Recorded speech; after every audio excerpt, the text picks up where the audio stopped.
The tympanum, or what we also call ear. Talk with our very, very special guest, Glaucio Pessoa. Glaucio today will be discussing about spiritual music. I invite all of you who are here with us doing this talk to join me in a short opening prayer. And with that, let us just close our eyes, open our hearts, open our minds to all that is good, to connect with God and all the spirits of light, our benefactors who are here. They're here with us. They guide us during our entire journey on earth. And we ask that all of us may be blessed. May our dear friend Glaucio especially receive the inspirations he needs during this talk, and that all of us be touched by his words. So be it. Glaucio, welcome. Hi, Welcome Marcia. to Good our morning. hi. Welcome to our talk to this Saturday, and I hope you're doing well. It is Thank so you. good to have you here to this very, very interesting topic, all about spiritual music. So thank you so much, Glaucio. No Before problem. Glaucio, oh sorry, before Glaucio begins his talk on spiritual music, I would like to introduce him formally. Glaucio is a Spiritist volunteer for over 37 years. He's currently serving as the Vice President of the Christian Spiritist Community of Atlanta. He is deeply interested in Spiritist activities, especially those revolving around media, English translations, and music. Professionally, Glaucio holds a master's degree, two master's degree, but one in business administration and another in electrical engineering. And before we start, I wanted to please have a friendly reminder to all of you who are here today to send your questions, your comments using the chat windows. Glaucio will reserve some time to address your comments and your questions once he concludes his presentation. So, Glaucio, would you mind starting? Oh, yeah, with pleasure. And by the way, thanks so very much for introducing me, Marcia. Thank you, everybody, for joining us. And for us to have a little conversation about two very interesting aspects of our lives, music and the spiritual world.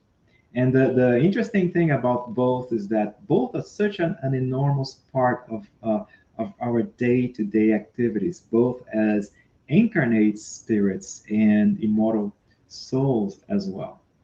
I'd like to start our talk with a very interesting story. And this story is in the book Boa Nova in Portuguese, or Good News. Hopefully, it's going to be translated into English soon, which is pretty much a collection of stories of events that happened during the time of Jesus, as doing Jesus' mission on earth, and afterwards as well. The last chapter, which is chapter 30, it tells us about Mary. And according to the Spirit, Umberto de Campos, who narrates the different stories in the book, Mary continued working. She continued doing great charitable work after Jesus ended his mission amongst us here on the material realm. And after 30 years, then came time for her also to return to the spiritual world. And due to her merits, due to her hard work, and also to the level of the spirituality that she has, she was actually received in the spiritual world by a multitude of spirits. Now, those are not just any kind of spirits. Those are what Humberto de Campos qualifies as angelic spirits. So she was welcomed by a caravan of very high spirits. However, and she was to be conducted. She was supposed to migrate with them to the higher planes in the spiritual world. However, before she would do that, she asked them to travel with her, to accompany her to Rome. The reason being is that those were some of the initial persecutions against Christians, and she wanted to make sure that she would go there and give those spirits who were going to be martyrs a little bit of inspiration. So she goes to a prison, and that's a very interesting part of the story because she talks to every one of them, and there were like hundreds of people. Now, people were being unjustly they had been unjustly arrested, and they were sentenced to death, right? And horrible deaths uh, in the arena. So, and then she prays with each one of them. Before she departs, she does something very interesting. She sees a young lady who's crying, who's very sad. She approaches this young lady and she inspires this young lady to sing. Now, the the young woman, she never realized why she felt like singing, but she started to sing. And as she started to sing, all the other prisoners, and they were like, the old, men, women, children, and they were all started to sing as well, and they felt revigorated. They felt better and ready for their sacrifices. So it is very interesting here because Mary, in her understanding, she knew that how to leverage music to provide comfort to those spirits who were going through very unjust in our eyes, right? But going through some very tough tribulations. So we see that music in that particular example, it goes beyond just sounds, rhythms, uh, and how it impacts the soul. So today we're going to talk a little bit about this, about spiritual music, um, and with a focus on, of course, material music and how it affects us, but also on music in the spiritual world. So let's talk about music here, the way we understand it. So as incarnate spirits, or reincarnated spirits, I should say more precisely. So any kind of instrument that we listen to, may those be brass, those be strings, that may be percussion, even electronic instruments, they operate by generating vibration, physical vibration. I'm still talking about very physical vibration. And that physical vibration, it travels through some kind of medium up to our ears. Once it enters the ears, it goes through the ear, what's called the ear canal, which is pretty much just the name implies. It's like a tube. And the sound, the vibrations, in this case, in the air already inside of the ear, the ear canal, that's air, it makes the tympanum, or what we also call eardrum, vibrate. So this is where you can see the engineering behind the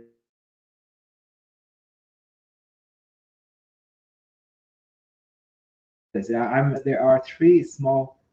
There is one's called the hammer, anvil, and the stirrup. And those are ossicles. Those are very small bones. And the purpose of those three bones working together is they amplify the sound. They amplify the sound up to 22 times. After the sound is amplified, physical sound is still, then it is sent to the cochlea, the inner ear, and more precise, the cochlea, and that's where that physical, that vibration, mechanical vibration, is converted into electrochemical signals and sent to our brain. It is an amazing piece of engineering, extremely well designed. And we see here that this is, however, as incredible as it is, it's still so superficial. Because in the book Spiritism in the Arts by Leon Denis, so music is actually expressed in different other manners. And there are some forms of music that we do not recognize yet. So, and believe it or not, we can see this kind of harmony. And the spirit in the book Spiritism in the Arts, the spirit of Massenet, uh, the spirit describes the harmony of the universe and compares it to a symphony.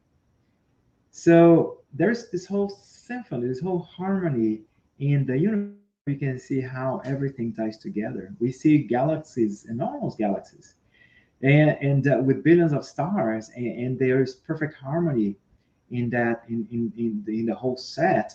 And also we see, as Kardec mentions in the Spirit's book, we see small animals, minuscule animals that work together, and by working together over millennia, they built reefs, islands, and continents. So we see here there is this parallel between the harmony of the universe and a perfect symphony, right? So, and even in us, not everybody is a musician. I love music, and I play the guitar. I'm very amateurish, but anybody can produce sounds. Anybody can hum a music. Now, some people are gonna hum music better than others, but everybody has this innate ability of producing producing music. So different, different abilities. And now together with that, and that's still, we're still talking about the physical realm. So together with that, now we see that there is this combination of the harmony of our thoughts, the harmony of our will, right? So we see that our thought is like a creative, is like a harmonizing element. When we build, when we take care of ourselves, when we contribute to the world, to those around us, we're kind of like building harmony. It's kind of similar to be creating music, right? Because you have this harmonizing effect. And we're still learning a lot about how our thoughts, how the vibration, how the harmonizing of our will, how the harmony we provide uh, with the energies that we vibrate, how those affect the universe. However, we gotta keep in mind that that's part of us, and that's a way for us to contribute to the world, at least to the vicinity of where we are. I mean, we are not at a level in which we can impact the whole earth. At least I am not. We are not a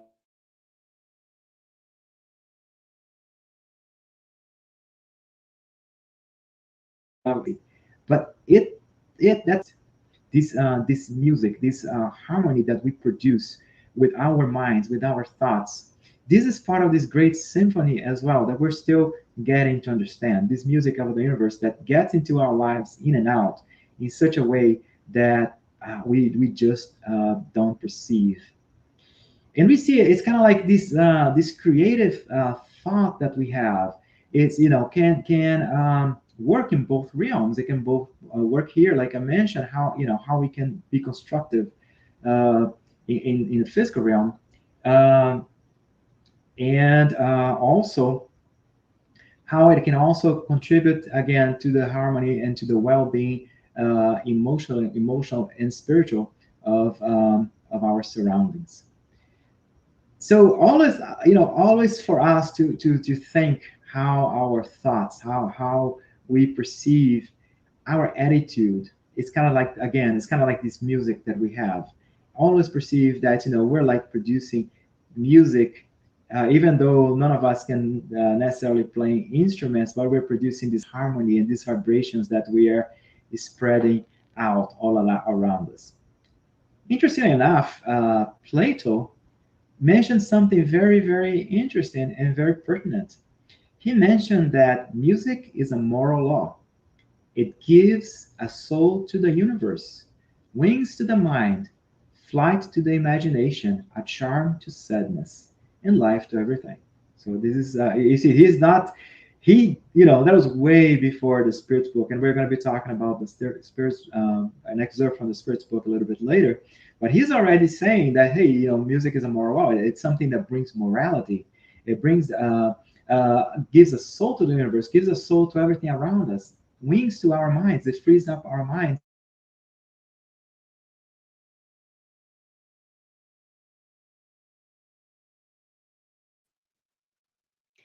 And Glaucio, then and in Glaucio, conjunction with the whole, sorry to interrupt you. Glaucio, you froze for just a second. Can you go back to when you're talking about referring back again to Plato, that oh yeah, music gives a soul to the universe, because we missed what you're saying. I know, and I saw that. Thank you, Marcia. Thank So you. again, so again, Plato said right before the Spirits book that music is a moral law. It gives a soul to the universe, wings to the mind, flight to the imagination, charm to sadness, life to everything. So you see, we're going to talk about the Spirits book a little bit later, but Plato was already reminding us of this positive effect that music has inside of us. And also how, indirectly he's saying how we, as being part of the harmony of the universe, we can contribute to music. We can, we can produce music by, without playing an instrument, but just being this harmonizing, have this harmonizing effect, not in the whole universe, but in that microcosmos around us. So he continues saying along the same lines that it is the essence of order and leads to all that is good, just, and beautiful, of which is the invisible, but nevertheless dazzling, passionate, and eternal form. I mean, this is so amazing, right? The understanding an advanced spirit like Plato, who bring us this understanding about music, and again, this harmonizing effect that music has.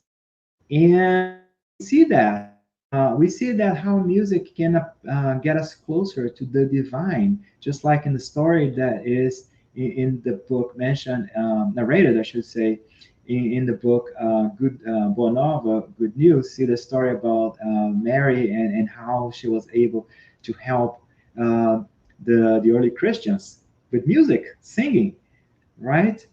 So, and we see also on another aspect of music is so music to movement. Music is related to rhythm, is related to constant movement, and we see that also this relationship with the universe uh, that is always moving. Now, if an individual is a musician of any kind of music, it doesn't really matter the what kind of genre that particular musician specializes in. For a musician to be able to interpret this harmony, uh, he or she needs to be in sync.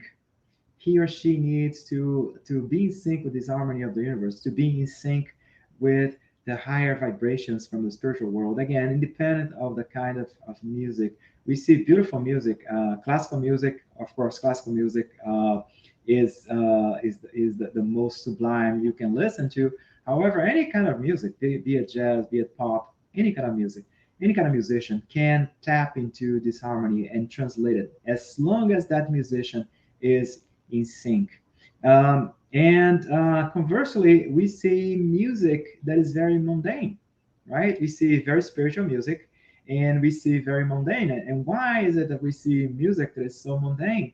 Because we are still at a level. We're still at a level, and we have our own free will to decide what we tap into, are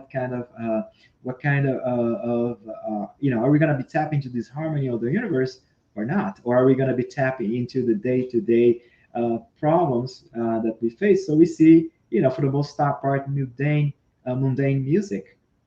Uh, however, we see in us, we have this echo, right? We have inside of us this echo that there is something better, right? And we're gonna we know, in the back of our minds, we don't remember, and we act, or we either don't remember or we act like we don't remember.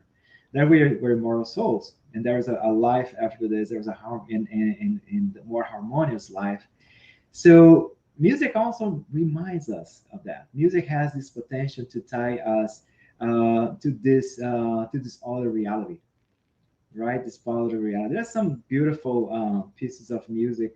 Uh, there is this guitarist that who passed away, um, Ray Vaughan, and he has a beautiful piece of music. He's a blues. He was he's a blues musician, and he there's a beautiful guitar solo by he's well he heard it, but I'm pretty sure he was inspired. It's Riviera Boulevard.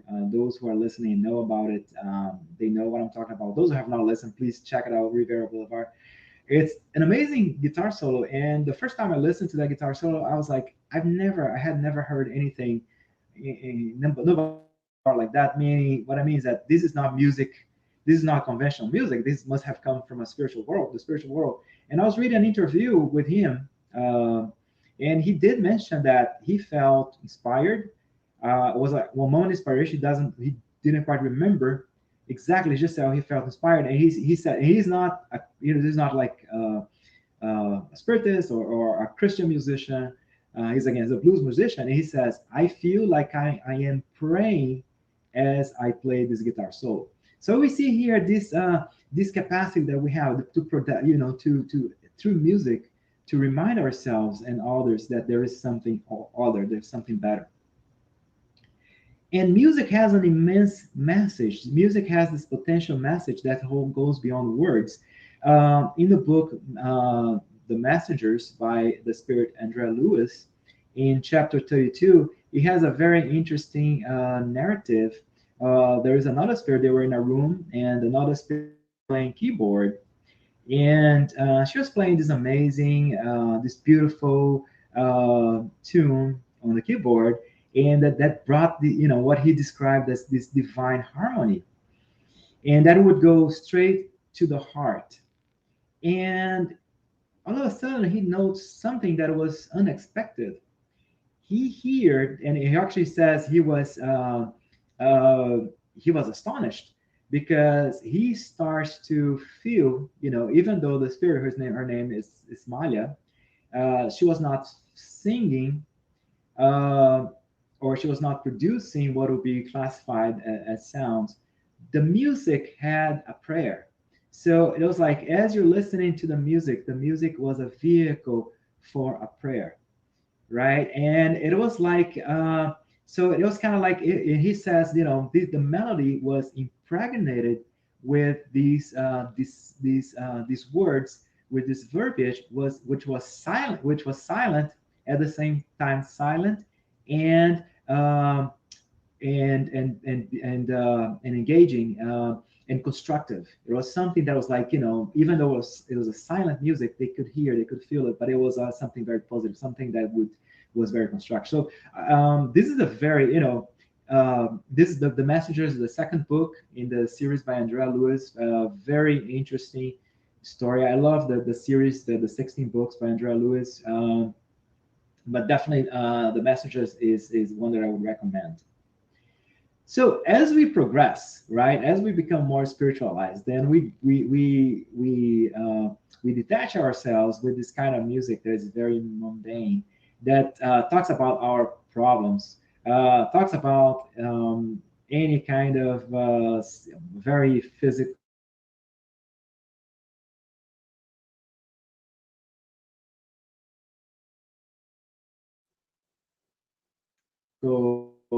We're gonna learn as we get. I did I freeze Glaucio, again? sorry to So interrupt let me go back again. here. You So you were as we evolve, Yeah. Glaucio, you froze again. So let's go back to, you're just wrapping up your conversation about Andre Luis, and we start to talk about how we have become more spiritualized and we detach from the so-called mundane music. Can you take it from there? My Yeah, of apologies for course. that. No, actually, you know, it was my system was working until yesterday. I couldn't, of course. So as we go beyond, right? I mean, we get detached now because our music, the music in general, most of the music we're going to listen to is going to talk about love problems, financial problems, crime. So why this music so common here on earth? Because that's where we are, right? Those are the mundane situations, the material situations that appeal to us. But as we become more mature, so we're going to be redirecting our thoughts, our interests to other kinds of music that are related to beauty and progress and growth of not only our growth, but the growth of the whole universe. We're not at that stage yet, but we are. And music, I would say arts, they have this means to inspire us. So even though we're not at that level yet, at least we can make an effort to free ourselves from any kind of music that is too mundane, and try to think of music that inspires and reminds us of who we are.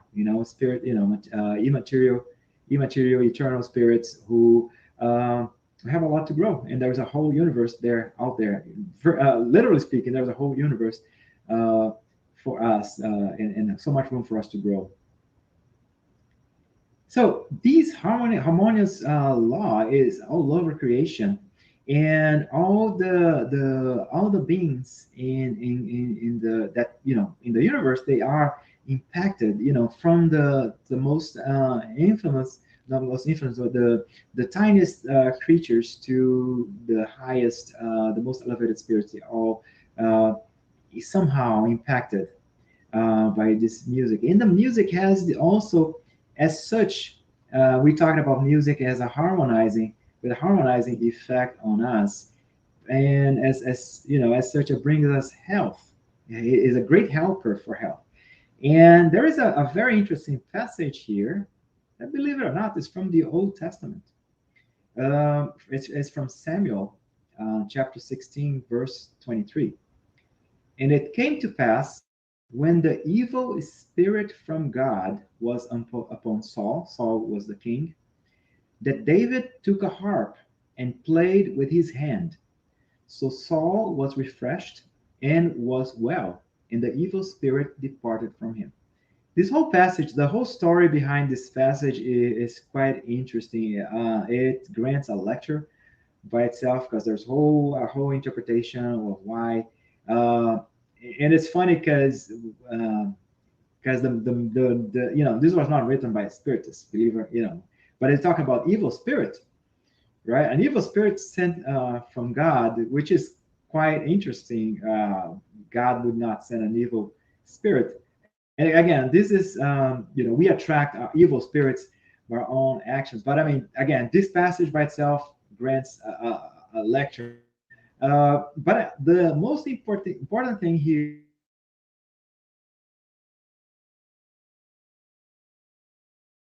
is right, and just that. So again, so when David took his harp and started playing, just by doing that, that allow the inferior spirit to depart. So we see here this harmonizing effect in us, right, in our surroundings, in our physical health, in our mental health, in our spiritual health. And very interesting also is that if you add to it, to the music, to the melody, if you add words, if you add lyrics, then we can also bring these notions. Also, we can have a way to better, uh, I should say, to better inculcate or better transmit this positive, these thoughts, right? This positive. Uh, Sensations and this harmonizing effect to folks. So the music, if you add the music to the music, the lyrics, because then you have the melody, have the harmonious melody which has again the harmony, and then at the same time you also have the combination of the words that can bring a positive message. In the Spiritist Review from May of 1861, the Spirit Lamina, he he tells us that the serious religious, he calls religious music, it helps elevate the soul and the thoughts. And however, the what you call he calls light music, but we can say, hey, this is more the mundane music. It just affects our nervous system. So he was saying, hey, it just impacts us. There's doesn't go beyond the mundane, as opposed to and kind of music, serious religious kind of music. So just think about the example and some other religious lines of thought that apply music, hymns, the positive effect, and in our spiritist centers as well, the importance that help anyone, all of us who has music, even some kind of a singing moment, musical moment with singing, or just music in the background, the spiritist centers can attest the impact that music has harmonizing the activities. So it is interesting also, going back to the book Spiritism in the Arts, that the spirit lesson, it indicates that it is possible, right? If someone is an artist in any kind of artistic field, of course we're talking about music, but any kind of artistic field, there is a good likelihood that that individual is a medium, because again the medium has this ability, right? Has serves as this bridge, as this liaison between the spiritual world and the material realm. So you being able to translate this kind of music, this kind of harmony, into notes, into physical, it requires a certain kind of mediumship. And there is a mission. Musicians, they have this mission of bringing this harmonizing effect. It's quite interesting. If you think about when it symphony, you think about Beethoven, and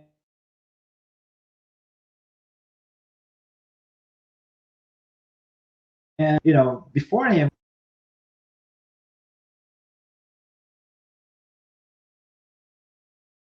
and then of course um, and also his master was Bach as well. So whenever you think of Beethoven, so just think of how a spirit like Beethoven had this mission to change our perspective in music. Another famous one here has and it's quite interesting, is Richard Wagner. And an aspect of Wagner's music, I mean, Wagner, Richard Wagner being an reincarnated spirit like us, he always has these. Even though there's this spiritual aspect of his music. There's also material, like if you think about the Valkyries. If you have, you're talking about Valkyries, and you're composing about Valkyries. Now Valkyries, they are semi-material.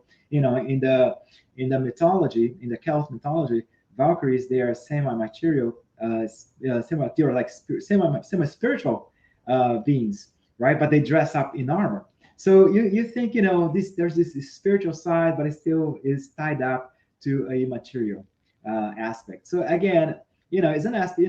It is the musician being a medium and receiving kind of influence from his own material perspective. And interesting enough, I mean, we're not just stuck to those musicians. Other great musicians came, and other great musicians will come. And as humans progress spiritually, as our Earth becomes a more advanced world from a standpoint, not technologically, but especially from a moral standpoint, we're gonna see some other great musicians that are gonna be composing to us and bring us more beautiful pieces of music that are actually gonna be helping us connect with the spiritual more and more.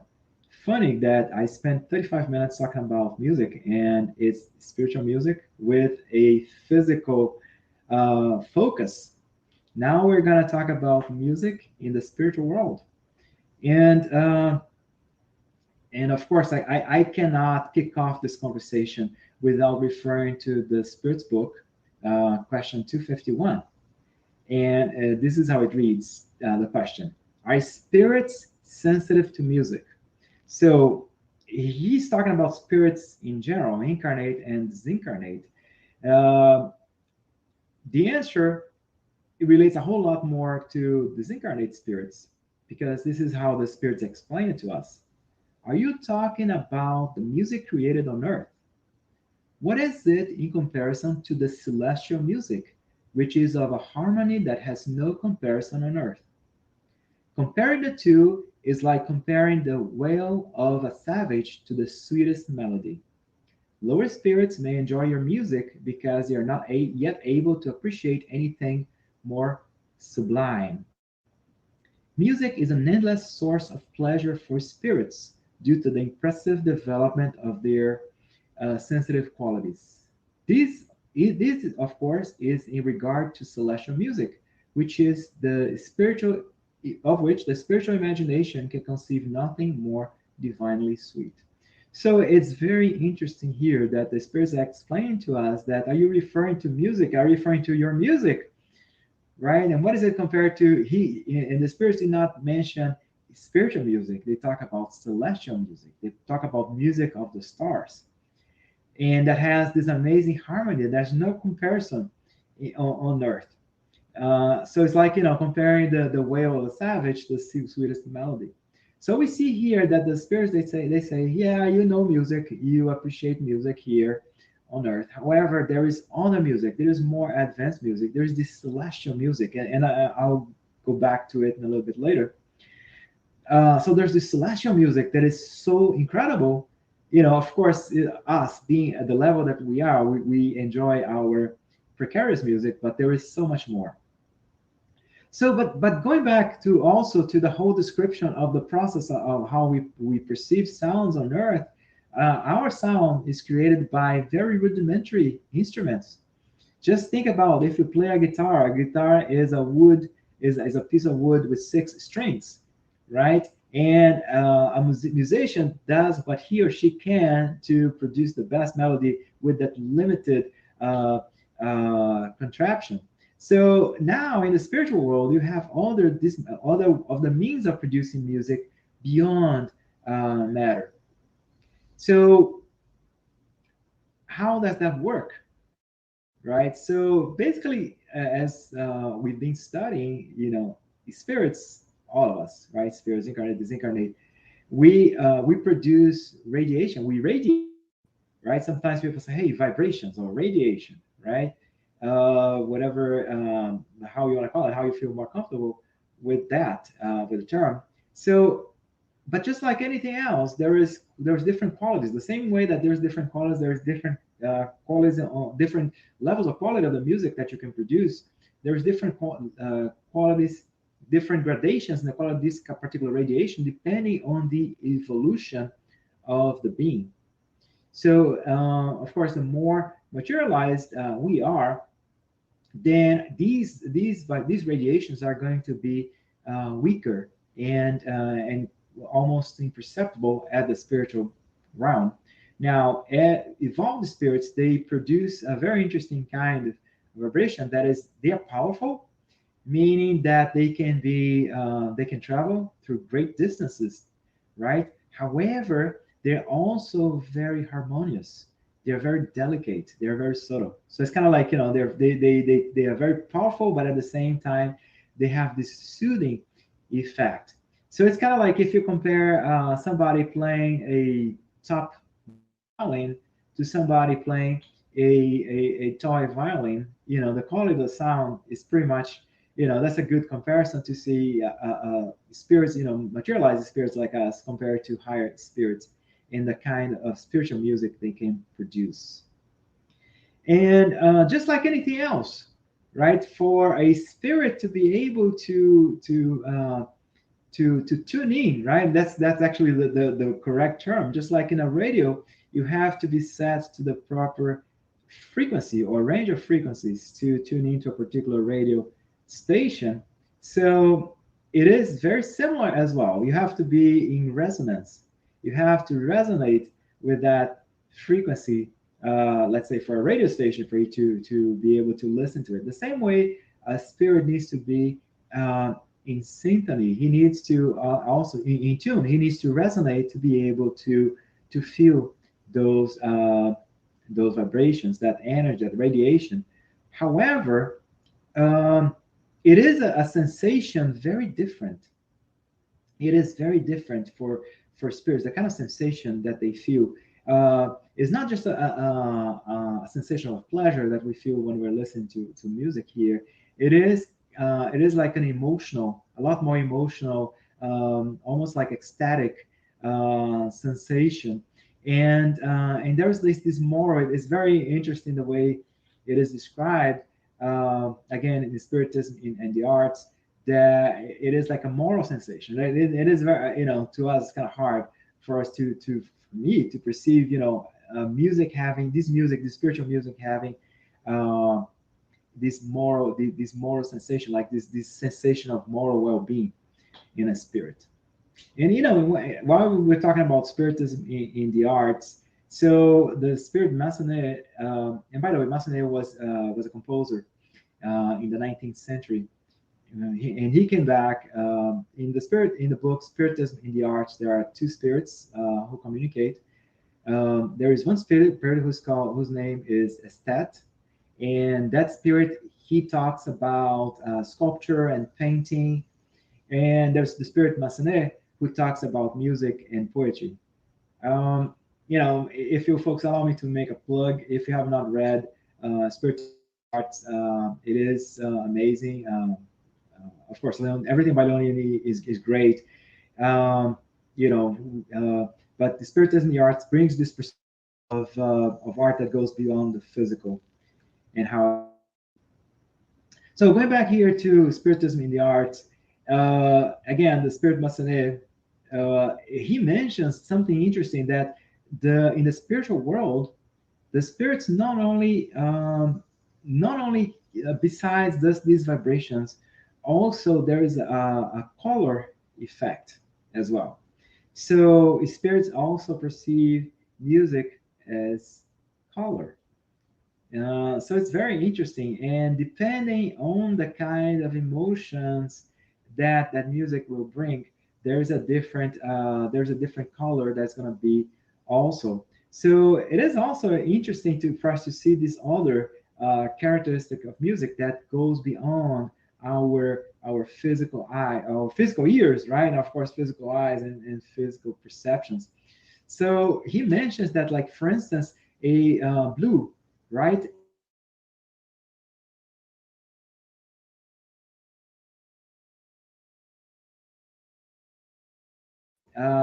Fashion. So yeah, so Masan explains to us that that blue is related to love, red to passion, and yellow something in between. So, for instance, if the spirit perceives music as a light pink, right? So it is a combination of between red and yellow. So it means it is a love that is not is less intense. However, that love that takes is not like intense as a passion, but is a love that is more like a long-term kind of love sensation. So it's kind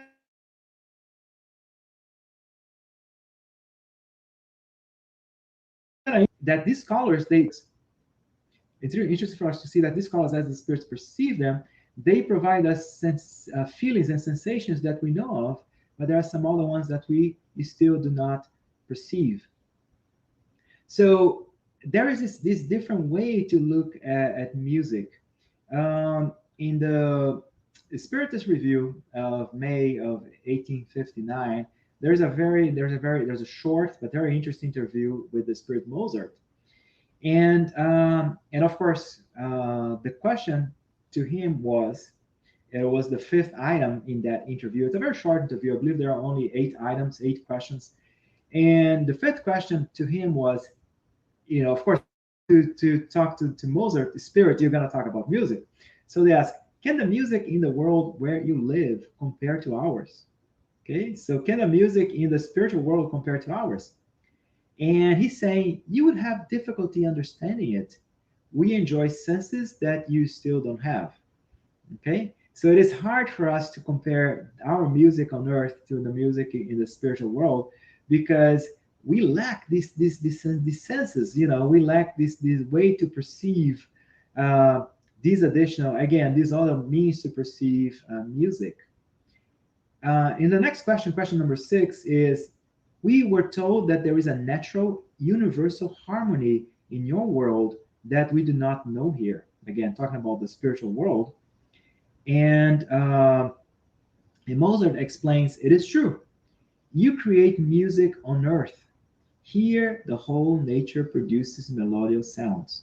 So again, is this other paradigm, instead of you having to stroke an instrument and play some tunes, there is this other way to perceive this harmony of the universe that goes around, that is around you, right? Again, this whole universe so harmonious, from the microcosmos to the microcosmos to the macrocosmos. We see this whole harmony, and we do not always perceive it. So, and like I was mentioning before, higher spirits, they can produce these vibrations, and those angelic beings, they can send those to us, and those can travel. I mean, those are very powerful, very subtle and very soothing, and they are able to traverse the universe and reach the atmosphere of whole worlds. And so it is up to us, right? It is up to us to be in sync. It is up to us. We have the choice to.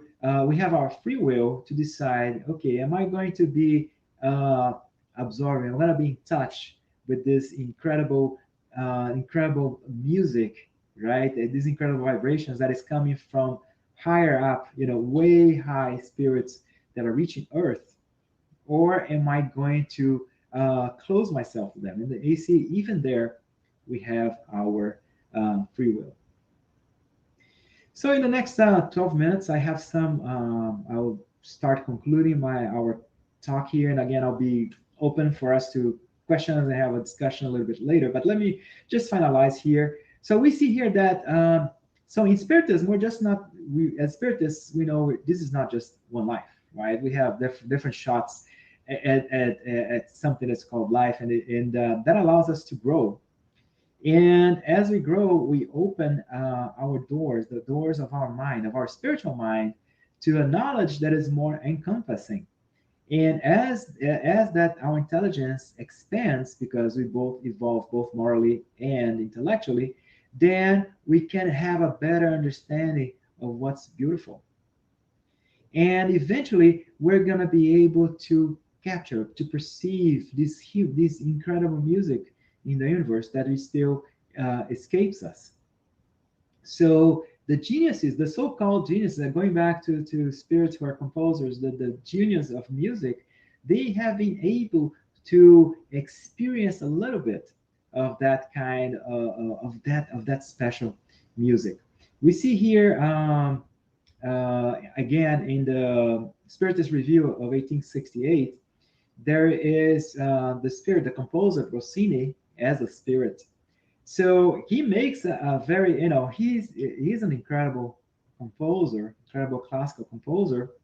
But he says here that, hey, I created, in summary, right? He says, I created so many masterpieces, but all I did was just to scrape the surface. He asks, I was able just to capture some of the pearls um, of the universe. He says, and he mentions, use the term, I robbed a little bit of this sacred fire. He said, I robbed some sparks of this sacred fire. And he says, us, right? He's talking about us, composers. They do not create anything that they copy from the large, the great book of nature. And they impress the masses, but the masses don't realize that sometimes they distort the music. The music's not really the same.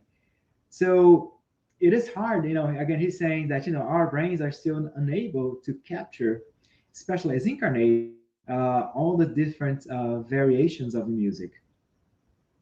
So, and at this time, we're not at this point. Rossini continues saying, he's saying, hey, we're not at this point. And he says later, much later, right? So again, he's saying as we evolve, we're going to be able to capture this kind of celestial music again. So the Rossini as a spirit now in posthumous works, he has a different paragraph. He explains to us that spiritism, as it moralizes man, humankind, it will affect us. It will affect us in great influence, and will impact our music.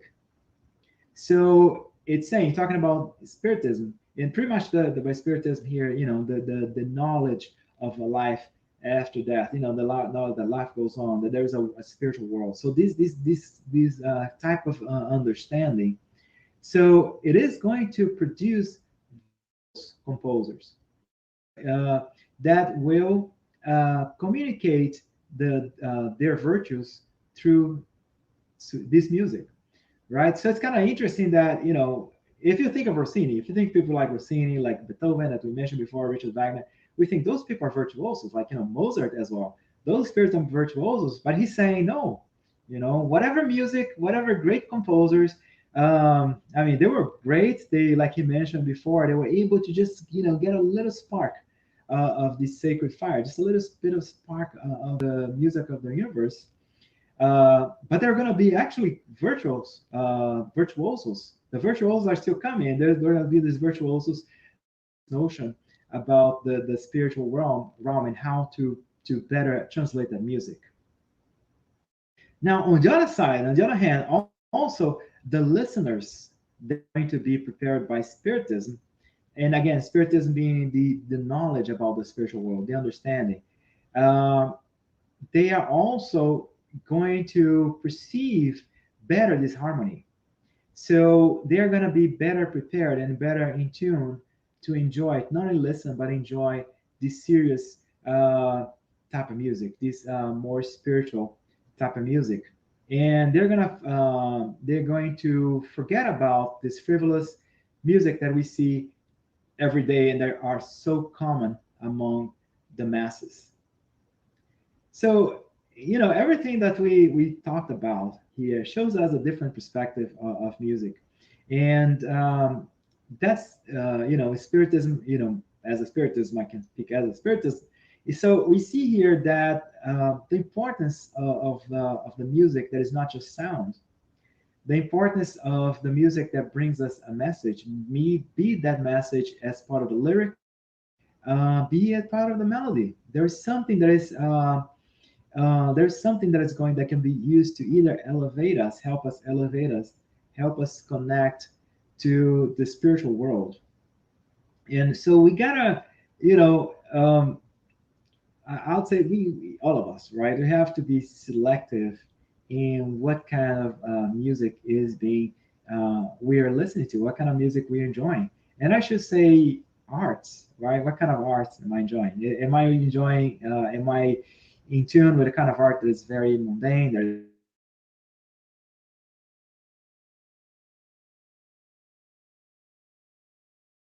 There's a kind of art that connects me to the spiritual. A kind of art that reminds me that there's so much more.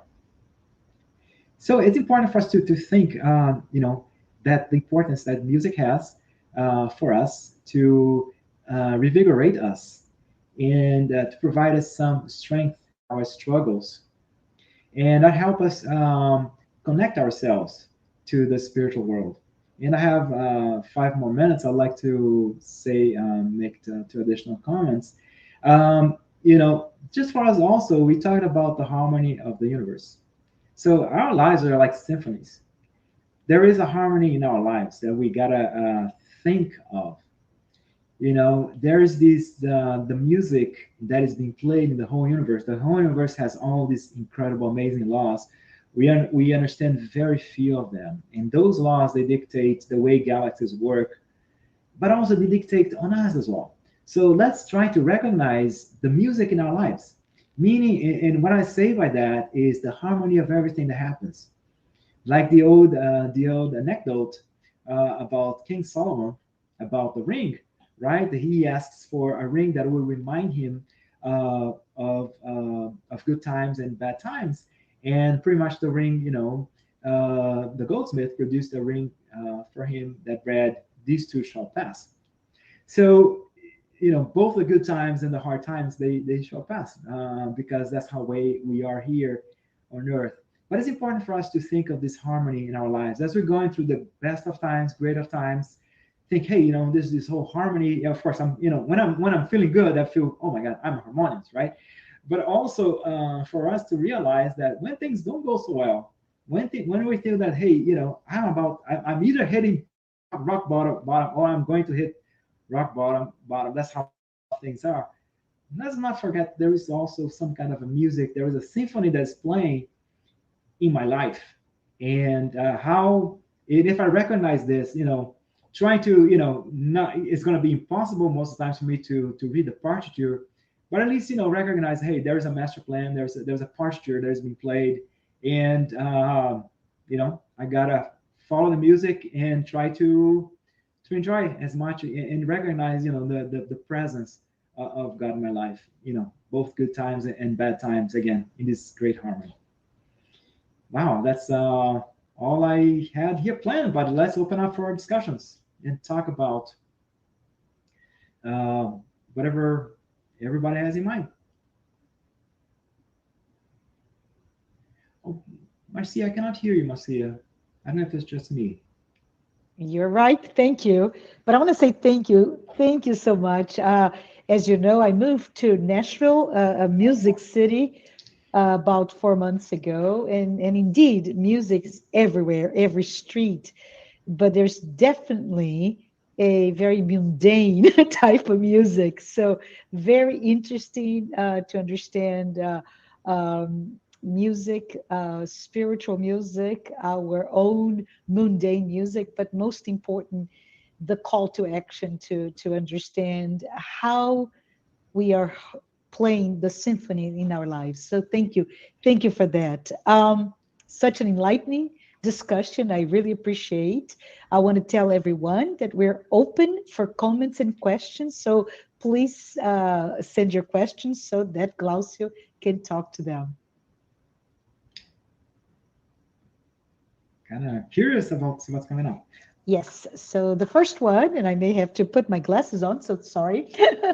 So love the idea that one, all of us can create music, and two, through it, we can contribute to the emotional well-being in our surroundings. Can you give examples of how we can bring harmony and well-being in our day-to-day lives? Yeah, so I was mentioning before about this whole idea of thoughts and harmony, and using this organizing process of a thought and a harmony as a creative force, right? Mhm. And also the power of will and the energy that we vibrate. So with a combination, because everybody, everything starts with the will. Be willing to do it. Mhm. So now, so to summarize, is as we harmonize our thoughts, as we, in wherever situation we are, the very least we can do is to maintain ourselves in harmony and calm, or at least as calm as we can be, as harmonious we can be, to irradiate those around us. So pretty much for us to be like a beam of positive energy, regardless of where we are. On earth, we are blessed on earth with the opportunity to deal with spirits of different levels, creatures, beings like us, who are growing like us, right, in different levels of understanding, different spiritual backgrounds. Right now, we know about this. We know about our potential to inspire and to produce this harmony. That you can, you can call this spiritual music, but it's our vibrations, our positive vibrations. So if I'm in a situation that in which, let's say, in an office environment, for instance, where we spend, at least one third of our lives, if we're talking about 8-hour shifts, right? Some people work more, but if you're in that environment, you at least have an opportunity to be a point, a focus of peace, wherever, in that particular work environment or family, and be this harmonious music by your thoughts, by your feelings of harmony, and by that point that you're producing. Absolutely. I totally love the idea of how we can be that beacon, right? So that source of light and harmony. Yeah. Yes, thank you, Glaucio. So another question that came is: we normally use classical music to help us elevate our vibrations. Isn't it an old habit, not allowing us to be so open to new music? Yeah, it's interesting because wherever you read, right, in the Spiritist doctrine. Now, I love classical music, so I'm gonna give a biased answer. Uh, but wherever you read in the literature, spiritual literature, nobody says classical music. I haven't heard, right? There could be, but nobody says, "You gotta listen to classical music." People say music, right? And what they say, whatever music you listen to, that's not compared to the music in the spiritual world. So if you go, the funny thing with classical music is kind of like you never go. Usually, you will not go wrong, right? It's always be this very harmonious, usually very harmonious, very peaceful. So if you go with classical music, however, there is pieces of music everywhere. There's like and again, that's us. We have our free will to select what kind of music. There's of course there's new age music. If you can listen, love new Hmm. age music, jazz music, beautiful harmonious jazz music, pop, blues, of course, popular music. Think about some harmonious popular music. So I would say, I will not say it's a habit. I'll say usually you do not go wrong with classical music to harmonize. However, yeah, again, we should all be open to different ideas, and definitely there's beauty in any kind of music you can listen to. I haven't found anything heavy metal, but maybe there's a spiritual heavy metal musician out there. I'm not sure yet. Awesome. So let's see what's the next question. Um, the idea that we evolve as spirits, music we create will also evolve to less material, mundane topics. Can you perhaps talk a bit about how our feelings and emotions reflect our own spiritual maturity, and as such, how we prefer to surround ourselves with those at the same spiritual maturity as us? I think you talked about it at the end of your topic on resonance, right? Right, right. So it's a question of affinity, Hmm. and again, um, the same way as we progress, we see life from a higher perspective, right?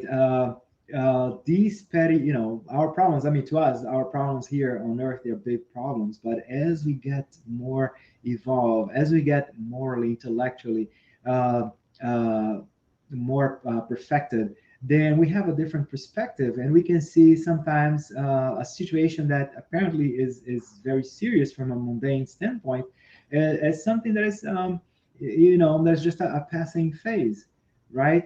So, and that, based on what I read, that's what happens with our music as well. So, if us, right, and each one of us is a spirit with his and hers, and his and her own spiritual experiences, and those experiences help build us who we are.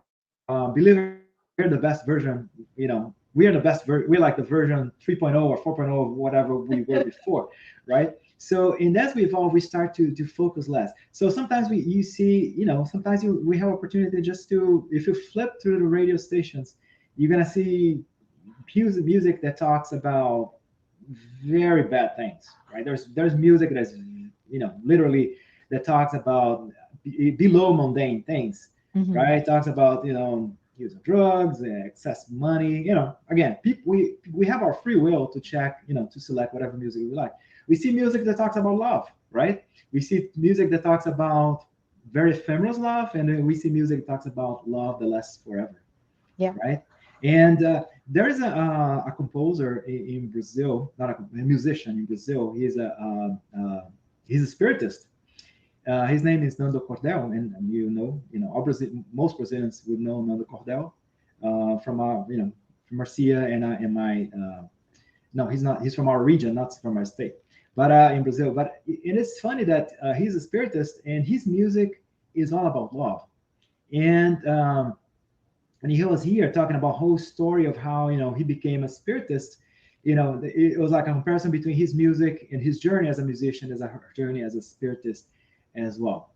So pretty much, what it boils down to is that we feel attracted, we feel affinity for those things that appeal to us, depending on our level, and we're gonna feel affinity for those who are close to us, like you mentioned, Marcia, those who are in tune to us, right? So yeah, I mean, if it's a very, if it's a particular concert, you're gonna see people who appreciate that kind of music and could have possibly some kind of a background that is similar to mine. And by background, I don't mean just in this life, but from previous lives.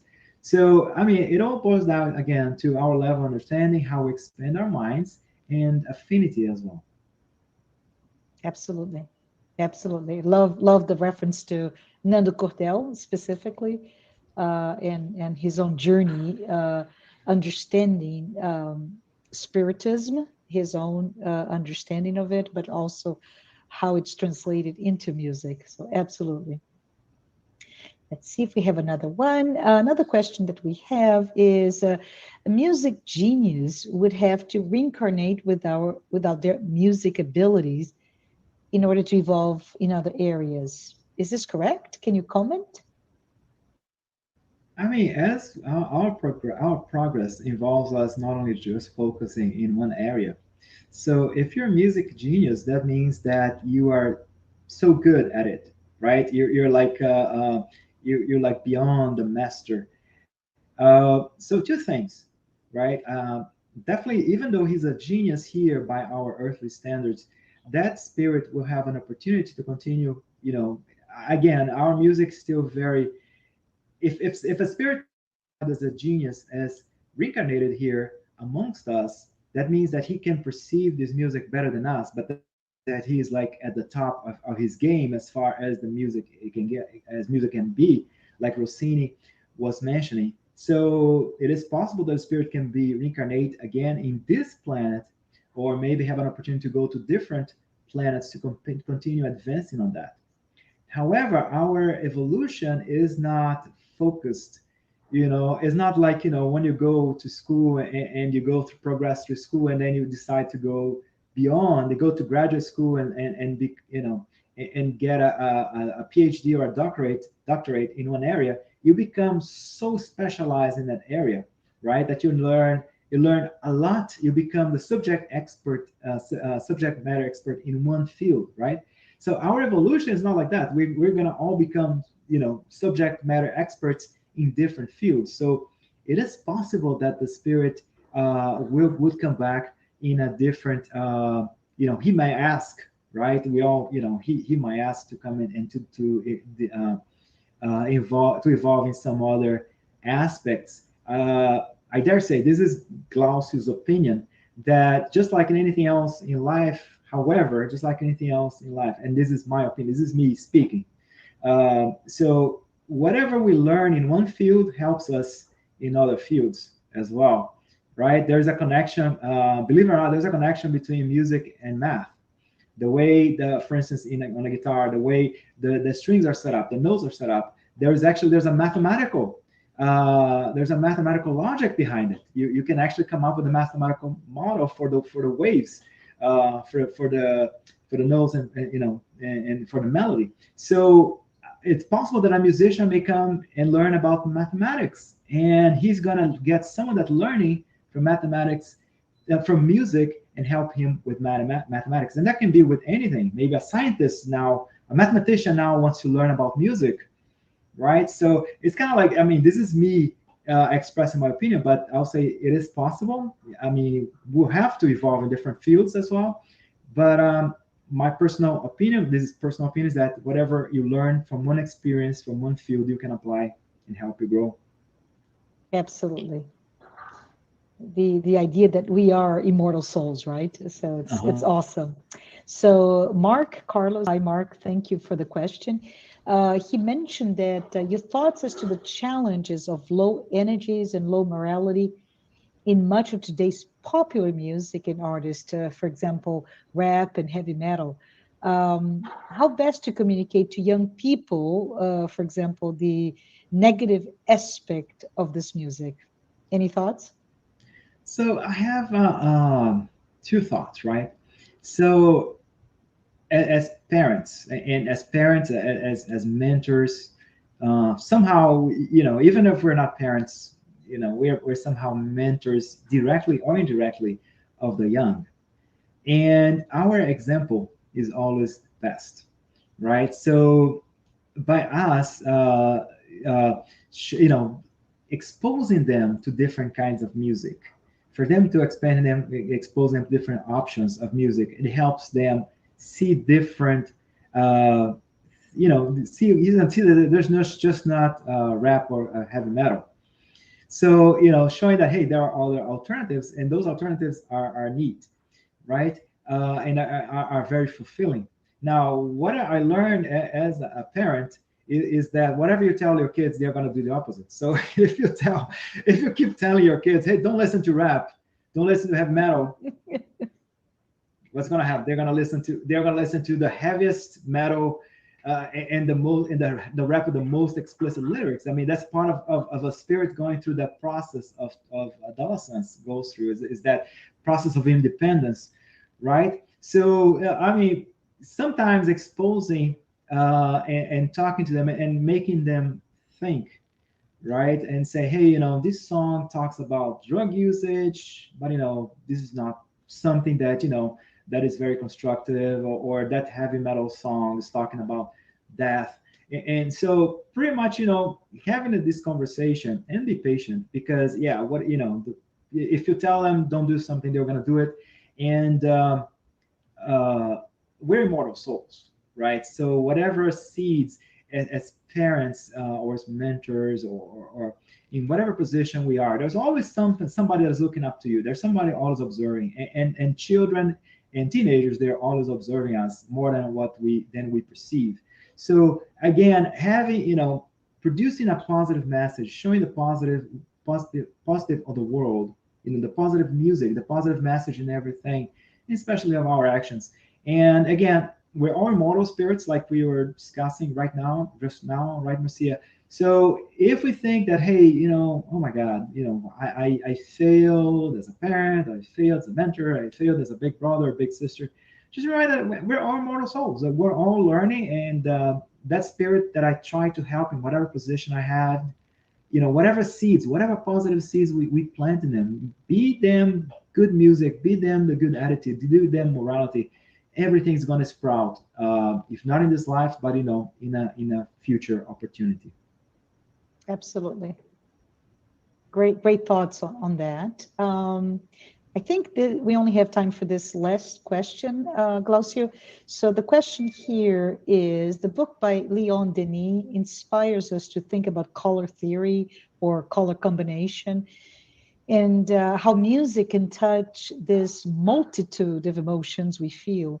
Can you talk a little bit more about the colors of music? I believe from your talk that you mentioned blue, red, yellow, primary colors, right? And the combinations they bring as it relates to emotion. Maybe you can talk a little bit more about it? Yeah, but it's funny because in the book itself, believe it or not, Massenet talks very little about it. He only mentions it in one paragraph or two. That and he talks about the colors as a manifestation, right? So it's more like an additional perception of color that to us we cannot perceive as incarnate spirits. We only find, to us, music is only intensity and vibration. And in the spiritual world, there's this all other ways to enjoy music. There's this moral effect there is this representation as color. Uh, I dare say that this is just another way for music to be expressed and be enjoyed in the spiritual world as well, right? And pretty much, he mentioned color, but that's the way it's perceived. Of course, color for us, the way we understand color is a pretty much is an electromagnetic wave, right, with a particular frequency in the visual in the visible spectrum. So what he's talking about in the spiritual world is, again, it is a perception. So it's kind of like it's like part of this combination of this whole combination of sensations that brings to the spirit, and amongst them is this characteristic of color. And yeah, so it's kind of like part of, if you want to call, of the package of the sensations that we can express, that we can understand, that we can feel, the ones we cannot feel here on earth, and the way they're perceived in the spiritual world, and a lot of them we still cannot understand, comprehend, and of course experience. Absolutely, absolutely. Thank you for explanation. In addition to that, I want to take this opportunity to say thank you so much, Glaucio.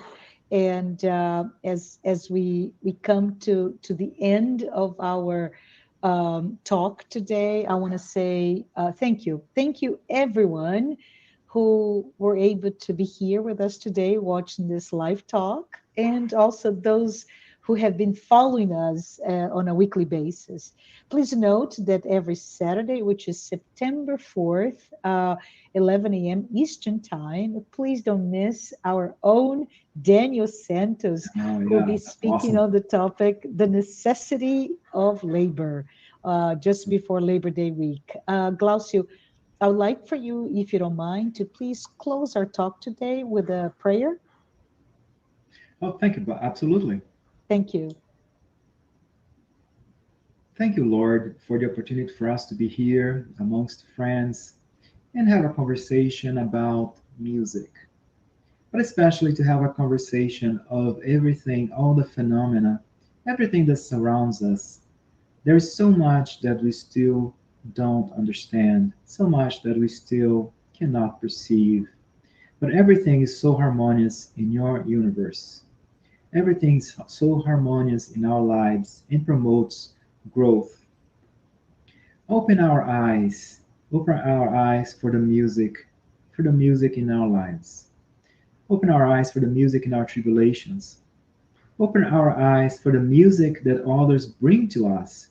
May those who bring us joy, may those who also bring us their music and share their music with us, as with pain, inspire us always in our decisions. We have free will to capture the positive in the universe, be as music, be as vibrations, be as thought. It's up to us to select how we are connected and to we are connected.